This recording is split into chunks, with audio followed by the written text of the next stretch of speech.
नमस्कार दोस्तों, मैं रविंद्र शर्मा। आप है मेरे साथ एक ऐसे विषय पर चर्चा करने के लिए। हाल में आपने देखा होगा, पुतिन ने आदेश दे दिया है, अपने जो मिलिट्री आर्मी है उनसे कहा है कि आप न्यूक्लियर टेस्ट कीजिए। ऑफिशियल तरीके से कह दिया है, क्योंकि इन्होंने पहले सीटीबीटी कर रखी थी। ठीक है, तो सीटीबीटी पे सभी देशों ने हस्ताक्षर जो किए थे और इन्होंने कसम खाई थी कि आज के बाद से हम न्यूक्लियर टेस्ट नहीं करेंगे। फाइनली देखी जा रही है कि वो सीटीबीटी का अब कोई मायने नहीं रहा है, क्योंकि अभी हाल में जो पाकिस्तान है, ठीक है, अमेरिका भी कर रहा है, इसी की उत्तर कोरिया भी कर रहा है, और सुनने को आता है गुप्त तरीके से चाइना भी कर रहा है। तो धीरे धीरे ये लोग, अभी पहले गुप्त तरीके से कर रहे थे, अब धीरे धीरे ये लोग ऑफिशियल तरीके से करने लगे हैं, फिर से दोबारा से। ठीक है, तो इस विषय के बारे में चर्चा करते हैं। ये आप देख सकते हैं, ये न्यूज आप निकल के आती है। अमेरिका के बाद अब रूस भी परमाणु परीक्षण को तैयार हो गया है। पुतिन ने सेना को दिया तैयारी करने का इसका आदेश दिया है। अमेरिका के जवाब में रूस भी कर सकता है परमाणु परीक्षण, पुतिन ने अधिकारियों को दिया आदेश। ये आप देख सकते हैं। ठीक है, इसके बाद अल जजीरा की खबर देख सकते हैं, पुतिन से Russia to take reciprocal measures if US resume nuclear test. तो आप ये हर जगह आप खबर देख सकते हैं। इसके बाद में जो अमेरिका है उसने क्या किया, जाके जो आईसीबीएम है, इंटर कॉन्टिनेंट बैलिस्टिक मिसाइल है, उसका मिनटमैन 3 का उसका इन्होंने परीक्षण भी किया है। ठीक है, ये न्यूक्लियर कैपेबल जो मिसाइल है इसका इन्होंने परीक्षण किया है। और खबर भी निकल के आती है, जो ये मिनटमैन 3 जो कैपेबल मिसाइल है, ये मॉस्को यानी कि रूस और बीजिंग जो चाइना तक लो ये मार करने की क्षमता रखती है। ठीक है, तो इसी के बारे में हम लोग चर्चा करते हैं, तो सेशन को शुरू करते हैं। ठीक है, ये आप देख सकते हैं, Putin tell official to submit plan for possibly resume nuclear test after Trump remark. ठीक है, जब ट्रम्प ने इस तरीके की बात करी और ट्रम्प ने जब ये इस तरीके का मतलब टेस्टिंग की है, तो इसके बाद पुतिन ने भी ऑफिशियल तरीके से अपनी तरीका अपनाया है। उन्होंने कहा है कि भाई तुरंत इन्होंने एक मीटिंग बुलाई है, ये आप देख सकते हैं। ठीक है, सिक्योरिटी काउंसिल की इन्होंने मीटिंग बुलाई है, और मीटिंग बुलाने के बाद में मॉस्को में ये इनका डिसाइड हुआ है कि रिस्टार्ट न्यूक्लियर टेस्ट, दोबारा से रिस्टार्ट करेंगे हम न्यूक्लियर टेस्ट का। ये आप देख सकते हैं 6 नवंबर की ये कटिंग है। ठीक है, द हिंदू की। ठीक है, ये आप देख सकते हैं, पुतिन पुतिन है और इनके साथ में ये जो अधिकारी लोग हैं, इनकी मीटिंग हुई है। और ये अधिकारियों ने ही मतलब बताया कि भाई, कि आप जो कह रहे हैं कि जो टेस्ट साइट के लिए, तो उन्होंने एक टेस्ट साइट ढूंढ रखी है, तो उस टेस्ट साइट के बारे में हम चर्चा करते हैं। वो जो टेस्ट साइट है वो नोवाया जेमलिया नाम की जो जगह है, नोवाया जेमलिया जो जगह की नाम की जगह है, उस जगह पे आप मतलब न्यूक्लियर टेस्ट कर सकते हैं। इस तरीके की आप खबर निकल के आ रही है। ठीक है, रॉयटर की भी आप देखिए, कुछ ही दिन पहले 27 तारीख को, यानी कि 26 ये अक्टूबर को खबर निकल के आती है, पुतिन ने एक ऐसा परीक्षण किया था। इसके बाद अमेरिका पुतिन ने एक परीक्षण नहीं बल्कि केवल 2 परीक्षण ऐसे किए थे जाके, जिसके बाद अमेरिका निकल के बाहर आया है, और इसके बाद उसने भी परीक्षण करना स्टार्ट किया है। ठीक है, उन्होंने परीक्षण कौन सा किया, जाके रशिया ने किया है। टेस्टिंग न्यू न्यूक्लियर पावर्ड जो बुरा वोस्तनिक क्रूज मिसाइल थी, जिसको 26 अक्टूबर को लॉन्च करी, मतलब इसका जो टेस्टिंग की थी। इसके बाद 27 अक्टूबर को ये निकल के खबर आती है। ठीक है, और ये जो मिसाइल है, ये ऐसी मिसाइल है कि इसमें क्या होता है, न्यूक्लियर रिएक्टर लगा होता है। ठीक है, रशिया की जो मिसाइल है 9M730। ठीक है, ये ग्लोबल रेंज को कवर करता है। और दूसरी बात जिसमें लिखा है, ये क्रूज मिसाइल है। ठीक है, तो क्रूज मिसाइल और बैलिस्टिक मिसाइल क्या है, इनके बारे में हम बताएंगे आपको। ठीक है, तो ये क्रूज मिसाइल है और जो न्यूक्लियर रिएक्टर से ये मतलब चलती है। ठीक है, और इसकी क्या होती है, इसकी जो इंजन है वो न्यूक्लियर टर्बोजेट है, और इसकी रेंज जो है अनलिमिटेड है। मतलब आपको ये मान लो, अगर दुनिया में कहीं पे होगी बैठ के, अगर इसको टारगेट को अगर सटीकता से अगर क्लिक कर दिया जाए, तो उस टारगेट पे जाकर ही फटेगी। दुनिया में किसी कोने पे भी अगर वो टारगेट सेट कर लिया जाए, क्योंकि इसमें जो न्यूक्लियर रिएक्टर लगा होता है, न्यूक्लियर रिएक्टर आपको पता होगा, जो हम लोग बिजली घरों में न्यूक्लियर रिएक्टर जो लगे होते हैं, तो बिजली जो उत्पादन करते हैं।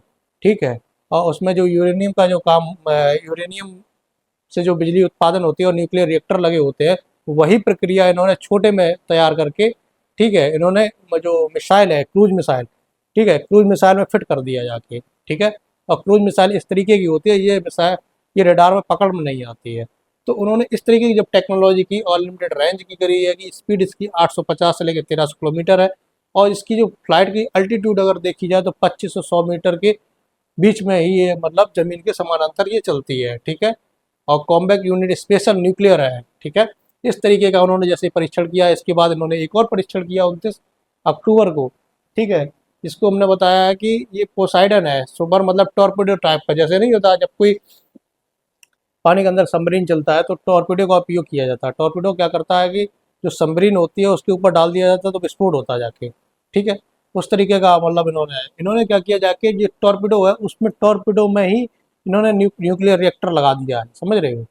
टॉर्पेडो में न्यूक्लियर रिएक्टर लगा दिया, और इसकी अगर क्षमता देखी जाए तो मतलब ज़मीन से नीचे 1000 मीटर तक ये चली जाती है, जबकि अब सबमरीन 300 साढ़े 300 मीटर तक लो ही रहती है। इसके बाद अंदर नीचे सर्वाइव नहीं कर सकती है, क्योंकि इतना इतना इसका इस दाब पड़ जाता है, इसके वजह से वो उससे नीचे नहीं जा सकती, क्योंकि खतरा रहता है। और ये 1000 किलोमीटर के नीचे सॉरी 1000 मीटर के नीचे तक लो ये सर्वाइव कर जाती है, कोई दिक्कत नहीं होती है, और टारगेट को अचीव कर लेती है, और अनलिमिटेड इसकी रेंज है। इस तरीके की जब इन्होंने ये बनाई है पोसाइडर, ठीक है, ये आप देख सकते हैं। इसकी स्पीड रहती है 100 किलोमीटर प्रति घंटा। इसको प्रलय का हथियार लोग बोलते हैं, ठीक है। 1000 मीटर तक पानी में चल सकता है नीचे पनडुब्बी में, ठीक है। ये आप देख सकते हैं। अब इन्होंने क्या किया जाके, जो अमेरिका है, अमेरिका ने क्या किया जाके, इन्होंने इनका एक डिपार्टमेंट है। पहले हम लोग जैसे नहीं, 12 लोग जैसे भारत का जो डिपार्टमेंट है, मतलब कहते हैं डिफेंस, डिफेंस डिपार्टमेंट होता है, ठीक है। डिफेंस मतलब रक्षा करना, ठीक है। तो डिफेंस डिपार्टमेंट जो होता है, इन्होंने अपने डिपार्टमेंट का नाम ही बदल दिया। इन्होंने डिपार्टमेंट का नाम पता क्या रखा है? डिपार्टमेंट ऑफ वॉर, ठीक है। कि भाई हमें किसी से रक्षा नहीं करनी है, भाई कोई हमसे हमला थोड़ी नहीं करेगा, भाई मेरे पास इतने हथियार हैं, औजार हैं, सभी कुछ है, ठीक है। हम पे कोई रक्षा नहीं, हम बने किस लिए, हम वॉर करने के लिए बने हैं। क्योंकि हाल में आप देख ही रहे हैं कई जगह इन्होंने वॉर छेड़ रखी है, ठीक है। और अगर देखा जाए तो सीधे तरीके से ये वॉर में इन्वॉल्व तो होते नहीं है, ये किसी ना किसी देश के माध्यम से ये देश में इन्वॉल्व होते हैं, इसके बाद अपने हथियार बेचते हैं और इससे वो पैसे कमाते हैं। तो इन्होंने डिपार्टमेंट ऑफ वॉर रखा है इसीलिए, क्योंकि हम भाई लड़ाई करने के लिए बने हैं, ठीक है। और इन्हीं ने ये मिनट मैन 3 जो इंटर कॉन्टिनेंट बैलिस्टिक मिसाइल इसका परीक्षण किया है, ठीक है। क्योंकि इंटर कॉन्टिनेंट बैलिस्टिक मिसाइल वो होती है जैसे एक कॉन्टिनेंट से दूसरे कॉन्टिनेंट में अगर मारक क्षमता होती है वो होती है, ठीक है। और जो 5000 किलोमीटर से अधिक की जो होती है, और ये परवलाकार के पथ पर ये ट्रैवल करती है, ठीक है। तो ये इन्होंने लॉन्च की है, और इन्होंने जो ऑपरेशन टेस्ट किया है 1:35 पे, और ये पैसिफिक टाइम मतलब पैसिफिक ओशियन में 5 नवंबर को इन्होंने किया था। और जिस बेस से किया था वो है वेंडनबर्ग स्पेस फोर्स बेस, ठीक है। ये कैलिफोर्निया में है, ये आप देख सकते हैं। और इन्होंने इन्होंने कुछ दिन पहले ही इस चीज़ के लिए कह दिया था, ठीक है। ये आप देख सकते हैं, the United state has more nuclear weapon, हमारे पास बहुत ज़्यादा न्यूक्लियर वेपन है। नीचे आप देखिए, because of the other country testing program, ठीक है। I have instruction of department of war to start testing of nuclear weapon on equal base, ठीक है। तो इन्होंने जो है टेस्टिंग दोबारा से स्टार्ट कर दी है। इन्होंने आदेश दे दिया डिपार्टमेंट ऑफ वॉर को कि भाई आप न्यूक्लियर टेस्टिंग कीजिए। ये आप देख सकते हैं पैसिफिक ओशियन में ये पड़ता है, ठीक है। तो ये खबर ये निकल के आती है 6 नवंबर को, ये खबर निकल के आती है, तो यहाँ से किया है, ठीक है। इसके बाद ये खबर और निकल के आती है, ये कह रहे हैं कि रसिया डिफेंस जो मिनिस्टर जो बिलो बिलोसोव है, उन्होंने मतलब इस चीज़ की कहा है कि द यूनाइटेड स्टेट मतलब अमेरिका बोल रहा है कि द यूनाइटेड स्टेट प्लान कर रहा है कि जो डेवलप न्यू इंटर कॉन्टिनेंट जो बैलिस्टिक मिसाइल है, वो एक नई तरीके की बैलिस्टिक मिसाइल है, उसका जो है वो सबमरीन से लॉन्च करने के लिए डेवलप की जा रही है, ठीक है। तो इसमें बताई जा रही है कि United states is also working created new inter continent ballistic missile, इसकी जो रेंज है 13,000 किलोमीटर है, ठीक है। इस तरीके बताई जाती है, और जो न्यूक्लियर वॉरहेड ले जाने के लिए है, यानी सबमरीन से दाग करने वाली है। तो अब देखना होगा आगे चल के ये किस तरीके की टेक्नोलॉजी विकसित करते हैं, ठीक है। और जो मिनट मैन 3 जो है ये 1970 में इनकी बनी हुई थी, 13,000 किलोमीटर की इसकी रेंज है, ठीक है। ये आप देख सकते हैं। अब हम आपको इसमें इसके बारे में डिस्कस कर लेते हैं थोड़ा बहुत, कि जो हमने आपसे कहा था कि जो बैलिस्टिक और क्रूज मिसाइल है इसको थोड़ा समझ लीजिए, ठीक है, तो आपको अच्छे से जानकारी हो जाएगी। आप ये एक चीज़ ये देखिए, ये मिसाइल है, मिसाइल लॉन्चर है, ठीक है, ये टारगेट बना हुआ है, ठीक है, मिसाइल लॉन्चर और टारगेट, ठीक है, और ये पृथ्वी पे दोनों इस तरह है, ठीक है, दोनों है। अब ये आप ये देखिए, ये मिसाइल टारगेट, मिसाइल लॉन्चर यहाँ से मतलब आसमान में जाती है, ठीक है, बैलिस्टिक मिसाइल, और जाने के बाद अपने टारगेट को हिट करती है, ठीक है। तो जो आप आसमान में जाके और टारगेट को हिट करती है, इसको हम बोलते हैं बैलिस्टिक मिसाइल। समझ रहे हो, सीधी भाषा में समझिए, जो आसमान में जाके और टारगेट को हिट करे इसको बैलिस्टिक मिसाइल कहते हैं, ठीक है। और इसके बाद एक क्रूज मिसाइल होती है, इसको भी थोड़ा समझ लेते हैं। क्रूज मिसाइल क्या करती है, ये मिसाइल जैसे लॉन्च होती है और लॉन्च होने के बाद में ये ज़मीन के बिल्कुल समानांतर से चलती है, यानी कि 25 और 100 मीटर के बीच में इसकी ट्रैवलिंग होती है। अगर बीच में कोई पहाड़ आ जाए या बीच में कोई ऐसा खतरा नज़र आता है तो अपने हिसाब से अपनी मतलब टारगेट को अचीव कर लेती है। लेकिन जो है कि अब अगर कोई समस्या आती है तो इधर उधर मूव भी कर जाती है, कोई दिक्कत नहीं होती है, ठीक है। ये आप देख सकते हैं क्रूज मिसाइल ऐसे चलती है, और चलने के बाद यहाँ पे देखिए एक मतलब एक एयर डिफेंस जो हॉस्टल है यहाँ पे दिख रहा है, ठीक है। तो उसने क्या किया, अपनी रास्ता को और नीचे कर लिया, जाके नीचे करके, और इसके बाद सीधे जाके टारगेट को हिट कर दिया जाके, ठीक है, क्योंकि ये रिडार में पकड़ में नहीं आता। अगर ये ऊपर से अगर निकलती तो ये रिडार में पकड़ में आ जाती। इसके बाद तो ये जैसे ज़मीन की समानांतर चलती रहेगी और नीचे से समानांतर होके इसके बाद ऊपर होके और टारगेट को हिट कर दे।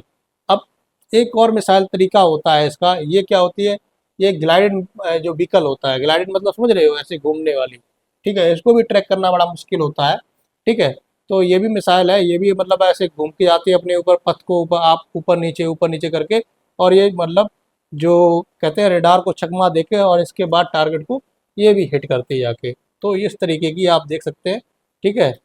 एक ये स्लाइड देख सकते हैं, इसमें ये लॉन्चर है, लॉन्चर के बाद में इसका जो पीछे वाला फर्स्ट स्टेज जो बर्न होता है, कहते हैं देखो कोई भी मिसाइल हो, ठीक है, जैसे हम लोग नहीं जानते हैं कि जब मिसाइलें जो होती हैं, यानी कि रॉकेट समझ लीजिए एक तरीका का, रॉकेट के ऊपर अगर आप कुछ भी रख दीजिए, ठीक है, वो एक तरीका का मिसाइल ही आप समझ लीजिए उसको। रॉकेट यानी कि मिसाइल, जैसे हम लोग दिवाली में देखते हैं, दिवाली में अगर ऊपर साइड अगर देखा जाए, ठीक है, नीचे हम लोग उसमें आग लगा देते हैं, ऊपर साइड जो बना होता है, ठीक है, तो उसी में अगर हम लोग का कुछ भी अगर डाल दें और इसके बाद नीचे आग लगा दें तो सीधा जाके वहीं फटेगा जाके, ठीक है।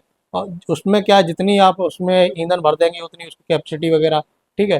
तो इस तरीके की उसमें होता है, यानी कि वो सेम वही तरीके का मान सकते हैं, थोड़ी बहुत टेक्नोलॉजी उसमें चेंज की जाती है, बस होता सब कुछ वही है, ठीक है। आपको उसमें देखें रॉकेट में भी यही होता है कि आपको उसमें मतलब ऊपर मतलब लोग बैठ जाते हैं, अपनो सेटेलाइट वगैरह जो भी है वो कर देते हैं, बाकी सब नीचे बर्न होके धीरे धीरे करके ओशियन में गिरता चला जाता है। यही स्टेज में भी है, यहाँ पे देखिए फर्स्ट स्टेज में बर्न होता है, सेकेंड स्टेज में बर्न होता है, इसके बाद इसका जो ऊपर वाला जो टोपा साइड होता है वो निकल जाता है, फिर इसका बाद तीसरा स्टेज बर्न होता है, इसके बाद जो आगे का साइड जो बचता है थर्ड स्टेज भी बर्न हो जाता है, फिर जो आगे का साइड जो बचता है वो जाके टारगेट पे हिट करता है जाके, ठीक है। तो इसमें क्या होता है, न्यूक्लियर जो फ्यूल न्यूक्लियर सॉरी, इसमें जो फ्यूल होता है वो फ्यूल जल जल के बर्न होके मतलब सीधा जाके खत्म हो जाता है, लास्ट में जो बचता है वो टारगेट को हिट करता है, इसीलिए वो इतनी स्पीड होती है उसके अंदर, ठीक है। ये आप देखिए, इसके बाद ये आप देखिए, ये पुतिन ने जो ऑर्डर ऑफिशियल तरीका जैसे हमने बताया था, ऑफिशियल तरीके से ऑर्डर दिया, सिचुएशन को देखा, इसके बाद purpose option and potential potentially, इसके बाद preparing Russia to resume nuclear test, इसके बाद टेस्टिंग के लिए, ठीक है। तो आपको हमने जैसा कि हमने बता ही दिया आपको, पुतिन ने अपने अधिकारियों से कहा कि वो टेस्ट साइट देखिए, इसके बाद हम टेस्ट करते हैं। तो जो रूस के जो बड़े अधिकारी हैं उन्होंने बताया कि नोवाया जेमालिया जो न्यूक्लियर साइट है, बस उसमें क्या करना है, उसमें ड्रिल करना और कुछ नहीं करना है, इसके बाद साइट वो तैयार हो जाएगी। क्योंकि ऐसा है ना कि जो हम लोग क्या मतलब जो पहले क्या करते थे ये लोग जब टेस्टिंग करते थे तो वो ज़मीन पे कर देते थे, पानी के अंदर कर देते थे, ठीक है, पृथ्वी के ऊपर कर देते थे, आसमान पे कर देते थे, मतलब आसमान ज़मीन और पानी के नीचे तीनों जगह पे परीक्षण करते थे, उससे बहुत सारा नुकसान होता था। इसलिए आप लोगों ने मतलब एक तरीका निकाला कि आपको इसमें ज़मीन के अंदर ड्रिल करके उसके बाद नीचे अंदर परीक्षण करेंगे तो इसके बाद ज़्यादा रेडिएशन वगैरह नहीं फैलेगा। तो इस तरीके की इन्होंने बात निकल के आती है, ठीक है। तो ये जगह है जो हमने बताया, नोवाया जो जोमेलिया। ठीक है, ये आप देख सकते हैं रसिया की बिल्कुल ठंडा एरिया है इस जगह पे, ठंडीला मतलब ऐसे एरिया में एक तरीके का आइलैंड की तरीके से है। ठीक है, इसी में मतलब ये न्यूक्लियर जो टेस्ट वगैरह होंगे। ठीक है, तो अब ये सीटीबीटी का बात थोड़ा जान लेते हैं कि आखिर सीटीबीटी का जो उल्लंघन की बात की जा रही है। ठीक है, तो सीटीबीटी का मतलब होता है comprehensive nuclear test ban treaty. ठीक है, तो इन लोगों ने मतलब एक ट्रीटी साइन कर रखी थी 1950-60 के दशक में, जब इन्होंने सब लोगों ने देखा कि स्वास्थ्य और पर्यावरण का जब नुकसान हो रहा है, तो 1963 में पीटीबीटी किया था, जिसमें वायुमंडल, अंतरिक्ष और पानी, मतलब वायुमंडल जो और अंतरिक्ष और पानी और जमीन वगैरह, इन सब में आप परीक्षण नहीं कर सकते हैं, मतलब जमीन के ऊपर परीक्षण नहीं कर सकते हैं।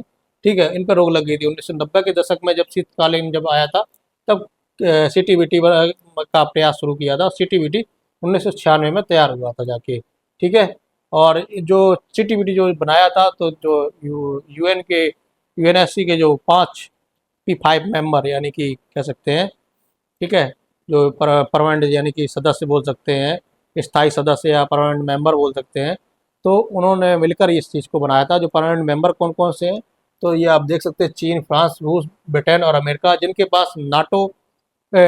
पास वीटो पावर है, वो परमानेंट मेंबर है। ठीक है, तो इन्हीं ने मिलकर सीटीबीटी का जब हस्ताक्षर सभी लोगों ने किया। लेकिन